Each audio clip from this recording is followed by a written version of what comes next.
신라번의 작가 존 밀턴은 진리는 흔히 위험을 동반한다 이렇게 말했습니다. 진리는 사생아처럼 자기를 낳아준 자에게 불명예를 동반하지 않고는 태어나는 일이 없다라고 했습니다. 그러니까 진리는 언제나 그렇게 위험과 어려움을 동반한 상태로 우뚝 서게 마련이다 이렇게 이야기하는 것이죠.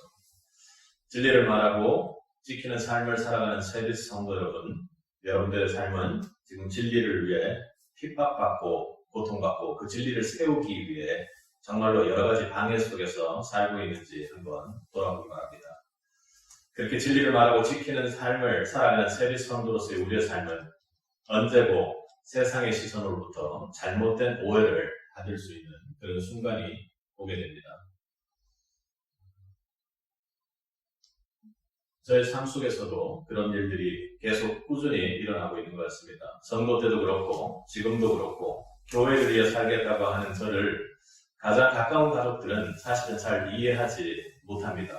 그리고 삶 속에서 함께 여러분들과 함께 그 삶 속에서 저도 생활을 하고 있는 사람으로서 주일 성수를 지키는 것 자체를 매우 심각하게 좋지 않게 그렇게 보는 사람들도 있습니다.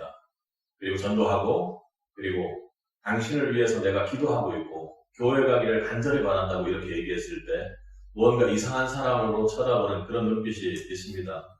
그리고 뒤에서 비웃고 그래 봐야 결국에는 세상 앞에 무릎 꿇게 될 거야 하는 그런 표정으로 사단이 배후에서 쳐다보고 있는 것 같을 때가 한두 번이 아니죠.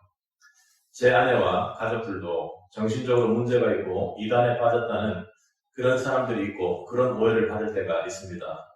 교회 다니는 사람들끼리야 그런 얘기를 당연히 안 하고 서로 만나면 좋긴 하지만 세상 사람들로부터 받는 이런 오해는 우리가 이 땅을 살고 세상을 살아가고 있기 때문에 매우 무거운 오해입니다. 천국과 지옥을 이야기하면 사람들의 시선은 우리가 뭔가 극한 돌봄을 받아야 될 사람들처럼 때론 보는 사람들이 있는 것이죠. 삶 속에서 본인이 매우 쾌락하고 즐겁고 살기가 꽤 괜찮다는 것이죠.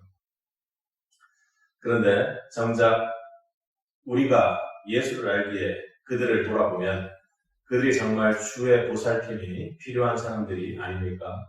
그들을 판단하고 비난하고 정죄하고 그렇게 살아서는 안 된다고 이야기하는 것이 아니라 끝까지 사랑의 대상으로 우리가 기도해야 하는 것입니다.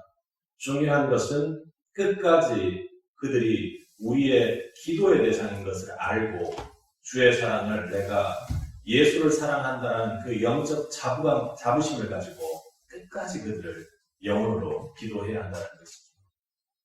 내가 그렇게 기도하는 것이 무슨 소용이 있을까? 내가 이렇게 이들의 영혼을 구원한다고 얘기해봐야 무슨 소용이 있을까 하는 것이 아니라 끝까지 기도했던 우리를 사랑하신 예수님이 내 안에 계시기 때문입니다. 믿음의 성도라면 자신의 믿음과는 전혀 다른 상대방의 억울한 오해를 받은 적이 있고 그 때문에 마음이 많이 아팠던 적이 있을 것입니다. 영혼을 사랑하는 사람이라면 아마도 누구나 그랬을 것입니다. 오늘 본문의 바울도 그런 기분 나쁜 오해를 꾸준히 계속해서 받고 있습니다. 자신의 민족인 유대 민족들에게 예수 그리스도의 복음, 그 진리를 전하는 과정에서 생긴 오해입니다. 자신의 민족에게 생명의 선물인 복음을 전하는 과정에서 죽음의 위협까지 받게 되는 상황이 아닙니까? 여러분은 전도의 사명을 띠고 있는 전도의 사명자입니다. 여러분 아멘으로 화답하시겠습니까? 여러분은 전도의 사명자입니다. 우리가 어떻게 그것을 알 수 있죠? 아마도 우리 교회에 영혼들이 한두 명씩 이렇게 예배를 통해 왔다 갔다 하니 참으로 사단의 방해가 심한 것 같습니다. 전도자에게 여러분에게 정말로 복음 전하고 그리고 진리를 이야기하는데 비웃고 오해받고 조롱받으며 그리고 핍박받고 여러 가지 고통 속에 있는 상황이라면 어떻습니까? 오늘 바울이 전도자로서 받게 되는 오해, 그것을 대하는 자세를 통해서 주님께서 세상에서 핍박받으면서 하는 성도를 보고 계시며 이 말씀을 통해 축복하십니다. 우리가 세상을 살아가는 동안 남에게 오해받을 때가 많고 또 그것 때문에 화가 치밀어서 막 그럴 때가 있습니다. 내가 이렇게까지 했는데, 내가 진리의 복음을 전하는데 저 사람 참 몰라, 이런 생각이 들 때가 있죠. 특히 믿음으로 살고 진실하게 살려고 하면 할수록 박수의 갈채를 받기보다는 저 사람 고집이 세, 그리고 예수 믿는다고 유별나게 해, 그러면서 오해를 받고 핍박받고 욕을 먹을 때가 많습니다. 아무리 생각해도 내가 모든 것을 참고 그리고 인내하며 이 모든 것이 그냥 정말로 주의 뜻대로 돌아가도록 모든 것을 참고 있음에도 그들은 오해를 하고 손가락질 할 때가 있습니다. 오늘 바울도 매우 억울한 오해를 당하는 것 같습니다.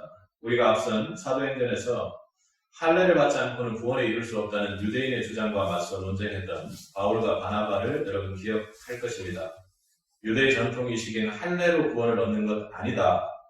예수를 믿는 믿음으로 구원받는다라는 것은 선민의식에 사로잡혀 있던 당시의 유대인들을 감정적으로 자극하기에 충분했습니다.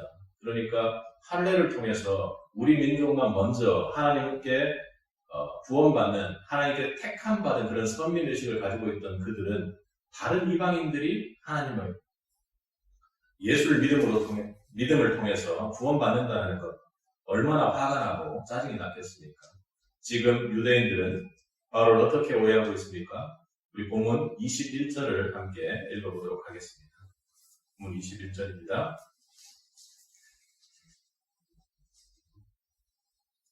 내가 이방에 있는 모든 유대인을 가르치되 모세를 배반하고 아들들에게 할례를 행하지 말고 또 간습을 지키지 말라 한다 함을 그들이 들었도다. 신약의 시대에는 예수님을 믿음으로 구원을 받는 것이지 할례를 통한 행위로 구원받는 것이 아니라고 바울은 가르쳤습니다. 지금 신약의 시대를 살고 있는 우리 입장에서는 구약의 믿음의 조상인 아브라함도 믿음을 통해서 구원을 받은 것이라는 것 잘 알고 있죠. 그것이 옳고 진리입니다. 아멘이십니까? 그것이 옳고 진리입니다. 우리는 잘 모르지만 머릿속으로는 믿음을 통해서, 예수를 믿음을 통해서 구원을 얻는다고 생각을 하지만 실제로는 무언가 어떤 믿음의 행위, 그리고 교회의 행위, 신앙의 행위, 그리고 내가 착하게 사는 그런 행위를 통해서 구원을 받는다고 착각하며 그렇게 살아가는 경우들이 예수를 믿는 사람들도 많습니다. 그러나 이것이, 바울이 오늘 얘기하는 것이 구원이 믿음을 통해서 이루어진다고 그렇게 하는 것이 바울이 모세 율법 자체를 거부한다라는 그런 의미는 아니었습니다. 또 할례 등의 유대 전통을 무조건 나쁜 것이라고 바울이 비난하여 말하는 것이 아니죠. 그럼에도 오해가 한간에 널리 퍼졌던 것입니다.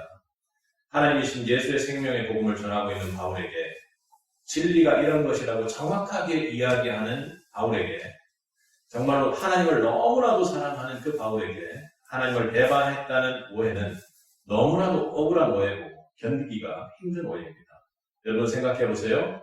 교회를 배반했다, 예수님을 배반했다, 결국 하나님 믿는다고 하면서 하나님하고 전혀 상관없는 삶을 산다고 누가 권면이라도 해준다고 생각해 보십시오. 그럼 그것에도 우리는 발끈하는 사람들이 아닙니까? 근데 바울처럼 하나님을 위해 전 인생을, 그리고 예수님을 잘 모를 때는 예수님을 믿는 그 그리스도인들까지 하나님 때문에 핍박했던 그 바울에게는 그것은 너무나도 견디기 힘든 오해이고 모욕이었을 것입니다. 그러나 바울은 여기서가 중요합니다. 그 오해로 지금 생명을 위협당할 처지, 그런 오해를 받게 되었지만 그는 절대로 감정적으로 대응하지 않았습니다. 이런 오해를 받을 때 나만을 기준으로 보면 오해한 상대방에게 엄청나게 화가 나겠죠. 어떻게 그렇게 생각할 수가 있을까? 또한 당장이라도 그 오해를 풀어서 내가 옳았고 그 상대방이 생각을 잘못했다고 해서 오해해서 미안하다는 그런 사과를 들어야만 직성이 풀리는 상황이죠. 그게 안 되니까 잠도 못 자고 답답해서 가슴이 터질 것 같고 막 그 사람들을 비난하고 정죄하고 판단하면서 어떻게 그럴 수가 있냐고 계속해서 죄를 쌓는 것 아닙니까? 머릿속에서 그 사람의 부족을 생각하고 욕을 실컷 하고 나서도 우리의 죄악이 드러나서 절대로 화가 풀리지 않습니다. 그건 성도건 믿음이 좋은 사람이건 아니건 모두 다 마찬가지일 겁니다. 여러분 이럴 때 우리 어떻게 하면 좋겠습니까? 이렇게 누군가로부터 잘못된 오해, 그러니까 예수 믿는 것 때문에 진리를 전하는 과정에서 받는 그런 오해를 할 때 여러분 이거 하나 여러분이 꼭 기억하십시오. 분명한 것은 성도의 천국 가는 믿음길의 마지막에 분명히 세상으로부터 오는 극명한 오해와 핍박이 있을 것이라는 것 여러분 기억하십시오. 이 땅에서 십자가의 길을 가며 우리를 위해 온갖 고난을 당하신 예수님이 그랬습니다. 예수님도 우리 때문에 악한 자로 오해를 받아 극형인 십자가에 달려 죽으셨습니다. 이사야 53장 5절에 그가 찔림은 우리의 허물 때문이요 그가 상함은 우리의 죄악 때문이라. 그가 징계를 받음으로 우리는 평화를 누리고 그가 채찍에 맞음으로 우리는 나음을 받았다. 그분은 우리 때문에 채찍 맞고 그리고 징계를 받고 십자가에 달리셨습니다. 또 3절에는 창조주 하나님이 피조물 인간의 몸을 입으시고 정죄받을 인간을 구원하러 오셨는데 그는 멸시를 받아 사람들에게 버림받았으며 강구를 많이 겪었으며 질고를 아는 자라 마치 사람들이 그에게서 얼굴을 가리는 것 같이 멸시를 당하였고 우리도 그를 귀히 여기지 아니하였도다 라고 그렇게 말합니다. 여러분, 우리 오해의 억울함이 아무리 크다 해도 우리를 구원하시기 위해 억울하게 십자가에 달리신 그 예수님만큼 오해를 심하게 받는 사람이 있습니까? 내 안에 작은 예수가 살아있다면 그럼에도 불구하고 묵묵히 그 십자가를 이겨내신 여러분 주님을 묵상하시기 바랍니다. 그렇다면 나를 오해한 것 때문에 그 오해를 풀지 못한 것 때문에 내 마음에 있는 것을 드러내고 감정적으로 대응하는 것이 얼마나 그 부끄러운 일인지 여러분 생각하게 될 겁니다. 오늘 본문의 바울도 감정을 내어 분노하는 것이 아니었습니다. 예수님의 십자가에서 주신 용서의 은혜를 가슴에 새기고 사는 그런 사람이었기 때문에 지금과 같은 삶이 가능한 것이죠. 다메섹 도상에서 사울아 사울아 나를 어찌하여 핍박하느냐 하고 주님께서 음성으로 다가왔을 때를 바울은 가슴 속에 기억하며 살았습니다. 자신에게 핍박받아 억울하고 피해봤던 예수를 믿는 사람들이 바울은 언제나 자신이 핍박받을 때 생각났을 것입니다. 그래 나는 그런 핍박을 받아도 그런 핍박밖에 충분하고 이보다 더한 것도 받아도 괜찮을 사람이야 하고 그의 모습을 생각했을 것입니다. 그리고 예수님을 위해 그 영광을 보며 죽어간 스데반의 모습을 떠올렸을 것입니다. 예수님을 핍박했던 그 죄인 중에 계신 자신을 용서하고 안아주신 그 주님의 사랑을 그는 끝까지 그 오해에도 붙잡았습니다. 그래야 전도자로서의 사명을 감당할 수 있는 것이죠. 그 십자가의 사랑을 받은 바울에게 유대인이 자신에게 하는 오해와 분노는 바울을 분내게 할 수 없었습니다. 바울의 자신의 감정은 그날 다메섹 도상에서 십자가에 완전히 못 박혔고 죽었기 때문입니다. 여러분은 어떻습니까? 주님을 믿고 전도의 사명자라고 아멘하고 두 번, 세 번째 물었을 때 소리를 내어서 고백했던 여러분들의 삶은 여러분들의 감정, 오해 속에서 전도, 복음을 전하는 과정 속에서 일어나는 어려운 그 감정들 속에서 어떻게 되었는지요? 십자가에 못 박혀 있는 나를 확인하고 계신지요? 성도를 만난 어떤 오해의 길은 십자가의 길에 분명히 있는 길입니다. 그러니까 성도라면 십자가의 길을 간다면 내 안에 예수가 있고 내가 작은 예수로 살아가기로 결단하고 그렇게 살아가는 것이라면 반드시 그 길 마지막에는 분명히 예수님께서 받았던 그 십자가의 조롱, 채찍, 징계, 도저히 억울해서 견디지 못할 만한 많은 사람들로부터의 손가락질이 있을 수밖에 없다는 것입니다. 그러나 여러분 감정적으로 대응하고 그들을 정죄하고 비판하고 대적하지 마십시오. 예수님도 그랬고 십자가를 바라보는 성도라면 우리 성도에게도 여지없이 오는 것이기에 그때 우리가 우리를 위해 십자가에 달리신 그 주님의 사랑을 마음속으로 묵상해 보시기 바랍니다. 십자가상에서 주님의 시선대로 그들을 긍휼의 마음으로 사랑으로 기도할 수 있는 은혜가 우리 모두에게 있기를 간절히 바랍니다. 한 의사가 응급수술을 위한 긴급전화를 받고 병원에 허둥지둥 들어와 수술복으로 갈아입고 수술실로 향하고 있었습니다. 의사를 초조하게 기다리던 소년의 아버지는 소리를 질렀습니다. 대체 오는데 하루 종일 걸리나요? 당신은 내 아들의 생명이 얼마나 위급한지 모르나요?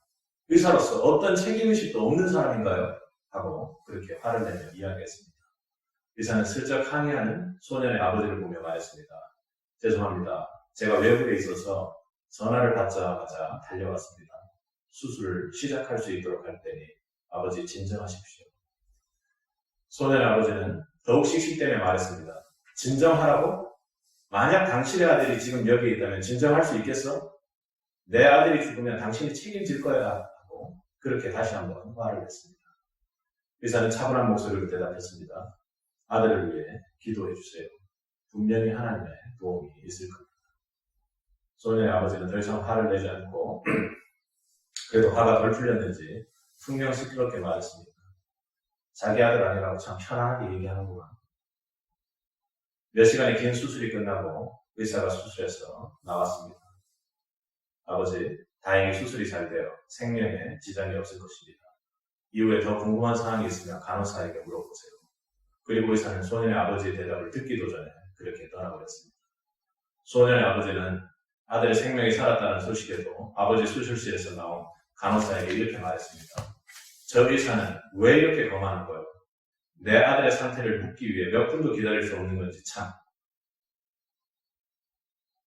그런데 간호사는 상기된 얼굴로 눈물을 보이며 소년의 아버지에게 말했습니다. 의사 선생님의 아들이 어제 사고로 목숨을 잃었습니다. 아들의 장례식 중 급한 수술 전화를 받고 급하게 들어온 겁니다. 아드님의 목숨을 살리고 다시 장례식을 마무리하러 가신 거예요. 여러분, 오해하는 아버지의 오해를 해결하는 것도 중요합니다. 그러나 중요한 것은 상대방, 그 아버지 입장에서 정말로 중요한 것이 무엇인지를 생각하는 것입니다. 그것은 바로 그의 아들의 생명을 살리는 것이죠. 의사는 그것을 알았던 것입니다. 아버지의 오해에도 상대방의 입장에서 더 중요한 아이의 생명을 생각했던 것이죠. 참으로 본받을 만한 믿음이고 우리가 세상으로부터 받는 오해 속에서도 우리가 무엇을 중시해야 되는지를 알려주는 예언입니다. 오해는 이렇게 풀어야 하는 것입니다. 그 사람하고 쌓인 것을 푸는 것이 아니라 상대방의 생명을 주님께로 가져올 수 있느냐, 상대방 입장에서 가장 중요한 것이 무엇인지를 생각하고 전도의 사명자가 그 오해를 대할 때 진정으로 풀 수 있다는 것입니다. 바울은 죽음의 위협에도 상대방 입장에서 상대방에게 더욱 중요한 것이 무엇인지를 생각했습니다. 오늘 본문의 바울도 바울의 입장에서 보면 전혀 오해받을 만한 일을 한 적이 없습니다. 엄밀히 따지자면 구약의 메시아가 예수라는 진리를 말했던 것이죠. 오히려 유대인의 율법을 이룰 메시아를 알렸는데 유대의 율법을 배신한다고 사람들은 생각했던 것입니다. 도저히 그들을 이해할 수 없죠. 생명의 선물을 주는데 바울 입장에서는 오히려 자신을 오해하고 반복하는 것입니다. 여러분도 전도하다 보면 그런 일들 많이 있지 않습니까? 그리고 이렇게 개척교회에 예배드리러 오라고, 그리고 생명의 말씀을 들으러 오라고 그렇게 어떤 불신의 사람들에게 이야기했을 때 그것을 좋아하는 사람이 누가 있겠습니까? 여러분들을 더 힘들게 하고 나를 끌어들이려는 거 아닌가 하고 그렇게 오해하는 사람들이 분명히 있을 것입니다. 그런데 오늘 본문의 바울은 어떻게 합니까? 오해를 풀기 위해 그를 먼저 변론한 것이 아닙니다. 오히려 그들 입장에서 결례를 행하죠. 오늘 본문 24절과 26절 상반절을 함께 읽어보겠습니다. 읽겠습니다. 그들을 데리고 함께 결례를 행하고 그들을 위하여 비용을 내어 머리를 깎게 하라. 그러면 모든 사람이 그대에 대하여 들은 것이 사실이 아니고 그대도 율법을 지켜 행하는 줄로 알 것이다. 26절 상반절입니다. 바울이 이 사람들을 데리고 이튿날 그들과 함께 결례를 행하고 성전에 들어가서 각 사람을 위하여 제사를 드릴 때까지 결례 기간이 만기된 것을 신고하니라. 24절의 결례는 소원한 자들이 소원 기간 전후에 자신의 영역을 정결케 해서 다짐하는 의식을 드리는 것입니다. 이 결례의 마지막 날에는 제물로 제사를 드리는데 그 비용이 상당했던 모양입니다. 바울에게 비용을 부담하라는 것이죠. 당시 가난한 소원자들을 위해 이런 비용을 대신 지불해 주는 행위는 상당한 미덕으로 그렇게 간주되었습니다. 바울은 그 비용을 부담했을 뿐만 아니라 그 소원자들과 함께 성전에 각 사람을 위하여 제사의 의식을 적극적으로 가서 행했던 것이죠. 여러분, 이런 일이 우리에게 일어난다면 우리는 어떻게 하겠습니까? 보통 우리는 이러한 오해가 일어난다면 내 의도가 어떠했는지, 내가 이야기한 것이 어떤 것인지를 가서 정확히 밝히려고 하지 않겠습니까? 그러고 나서 결례를 드리러 가겠죠. 가서도 나는 이렇게 하지 않았다. 당신이 생각하고 있는 그것은 잘못된 것이다. 나는 율법의 완성을 이룬 예수를 믿으라는 것이지 그 율법 자체를 무시하는 것이 아니다. 하나님 무시하는 것 아니라니까. 그리고 그 사람들이 들었을 때 그런가? 어떤가 하면 더욱더 적극적으로 어쨌든 그것을 설득하려고 애를 썼을 것입니다. 강하게 이야기했겠죠. 그러나 바울은 그리 하지 않았습니다. 먼저 그들의 입장에서 중요한 것을 행했다는 것이죠.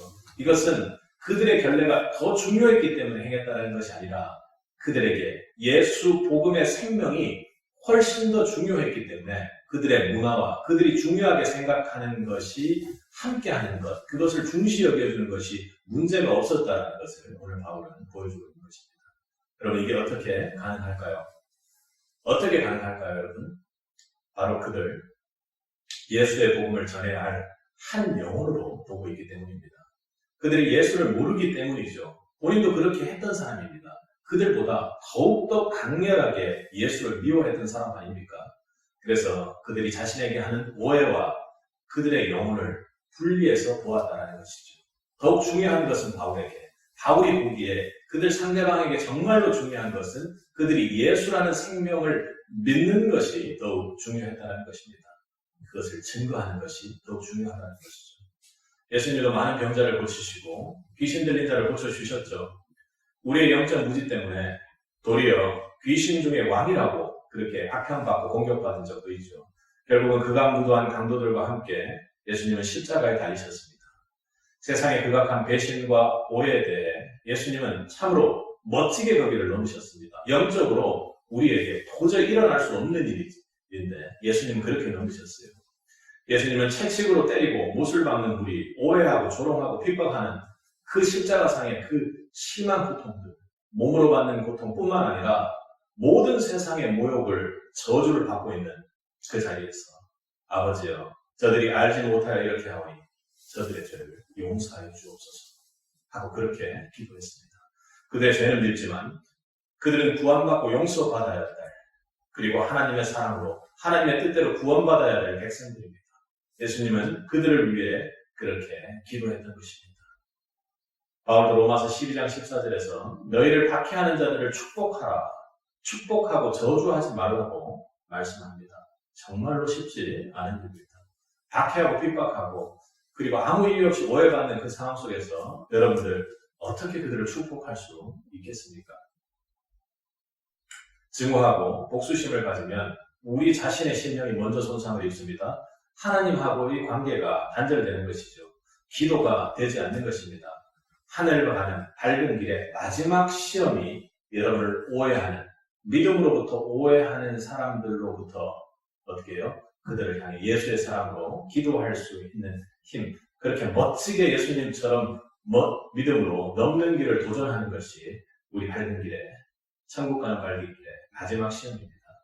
오해하는 대상을 위해 예수님 이름으로 용서하고 복을 빌어야 합니다. 이건 의식적으로 되는 것이 아니라 내가 일부러 하려고 해서 그것이 된 것이 아니라 예수님의 사랑으로 충만히, 그리고 예수님을 붙잡고 있을 때만 가능한 것이죠. 우리를 위해서 하신 말씀입니다. 여러분을 오해하는 그 대상은 누구입니까? 바로 복음을 전해야 하는 대상입니다. 복음으로 변화될 주님의 잃어버린 자녀들이죠. 오해와 핍박의 심판은 여러분 하나님께 맡기십시오. 여러분에게 나를 오해하고 미워하는 그 가난한 마음의 사람들을 영혼으로 바라보는 은혜가 있기를 간절히 소원합니다. 우리가 알다시피 우리를 오해하는 친구들에게 가서 나의 결백이나 나의 옳음을 주장할 때, 내가 하는 것이 진리이다 할 때 그 자리에서 모든 오해가 풀리는 경우 좀처럼 쉽지 않습니다. 그 상대방도 나를 미워하고 기분이 분한 것이 싫어서 그냥 기분이 풀리고 잊어버릴 뿐이죠.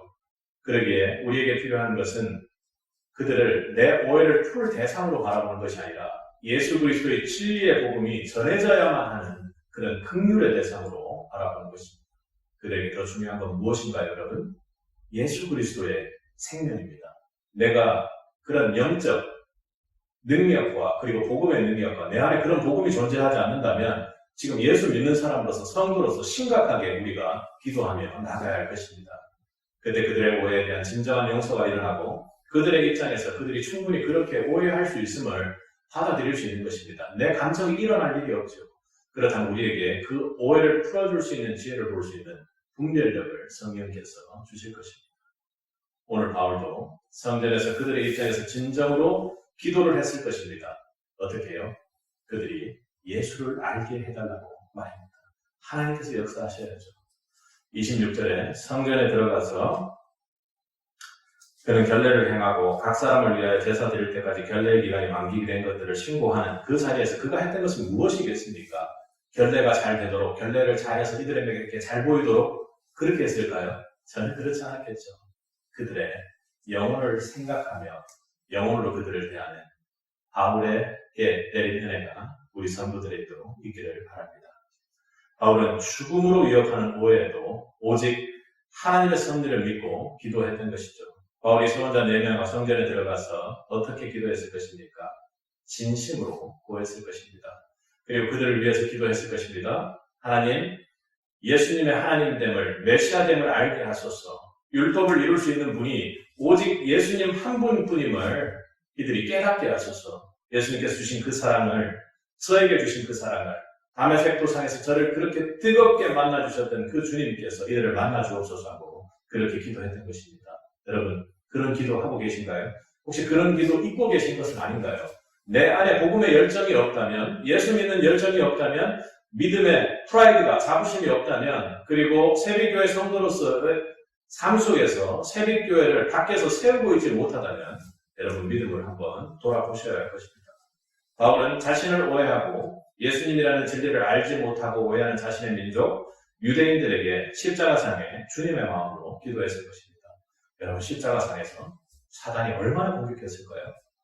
공격했을까요? 마지막 그 끝자리에서 사단이 공격했을 것입니다. 이 고통을 받고도 이 십자가를 지겠다고, 이 고통을 받고도 저들을 미워하지 않겠다고, 이 고통을 받고도 저들을 저주하지 않겠다고, 이 고통을 받고도 저들을 구원하겠다고 하고 말입니다. 하지만 주님은 그 모든 것을 이겨내고 그들을 위해 간절히 기도하셨습니다. 그들의 오해가 거세지는 것을 바울은 성령의 조명으로 알았지만 그가 할 수 있는 것은 그들을 심판하고 그들과 싸우는 것이 아니라, 대적하는 것이 아니라, 혹은 그들에게 끌려가는 것이 아니라 하나님의 선하심과 예수 그리스도의 복음, 그리고 복음을 통한 하나님의 뜻, 정말로 세상 사람들에게 우모해 보이지만 그 십자가의 진리의 지혜를 믿고 기도하는 것뿐이었습니다. 오해와 오해 아님을 옳고 그름을 판단하고 이끌어가시는 분은 오직 하나님 한 분뿐이기 때문이죠. 여러분 십자가상에서 예수님께서 내가 그런 것이 아니라고 만약에 따지고 계셨다면 어땠을까요? 우리도 우리가 오해받을 때 우리가 할 수 있는 바를 다 했다면 남들이 뭐라고 욕을 하고 비방을 해도 중심을 보시는 하나님이 아시니까 하나님은 다 아시지요 하고 하나님 앞에 그들을 향해 기도해야 할 것입니다. 하나님께 맡기고 그 섭리를 기다리며 기도해야 합니다. 문제는 기도하지 않는다는 것이죠. 더 나아가 이 모든 상황을 완전히 하나님께 맡겨야 하는 것입니다. 우리 머리카락 하나까지 다 세시는 하나님이 나와 함께 하심을 믿고 하나님께 모든 것을 맡겨야 됩니다. 나도 맡겨야 되지만 내 곁을 내어주고 기도하게끔 만든 그 사람들을 하나님께 맡기지 않으면 우리가 하나라도 뭔가 할 수 있는 것이 있습니까? 로마서 12장 19절에 바울은 내 사랑하는 자들아 너희가 친히 원수를 갚지 말고 하나님의 진노하심에 맡기라. 기록되었을 때 원수 갚는 것이 내게 있으니 내가 갚으리라고 주께서 말씀하시느라 이렇게 가르쳤습니다. 베드로전서 2장 23절에 욕을 당하실 때 맞대어 욕하지 아니하시고 고난을 당하실 때 위협하지 아니하시고 오직 공의로 심판하시는 이에게 부탁하십니다. 여러분 삶 속에서 한번 돌아보십시오. 자신을 욕하고 저주하고 혹은 그건 아니더라도 자신을 기분 나쁘게 하는 사람들에게 여러분 감정되지 않습니까? 그런데 맞대어 욕하지 않으시고 위협하지 않으시고 무례하지 않으시며 오직 공의로 심판하시는 하나님께 맡긴 그 주님. 십자가의 마지막 모습은 참으로 고통스럽습니다. 여러분. 치욕스럽습니다. 예수님이 그랬던 것처럼 바울이 그랬던 것처럼 우리도 오해가 깊어지면 깊어질수록 오직 공의로 심판하시는 하나님께 의지하고 그 섭리를 기다려야 할 것입니다. 왜요? 분명한 것은 여러분이 믿음을 고백하기를 탕자 같았던 우리는 하나님의 긍휼을 받은 사람입니다. 십자가의 사랑을 받은 사람입니다 하고 믿음의 고백을 하는 사람들이기 때문입니다.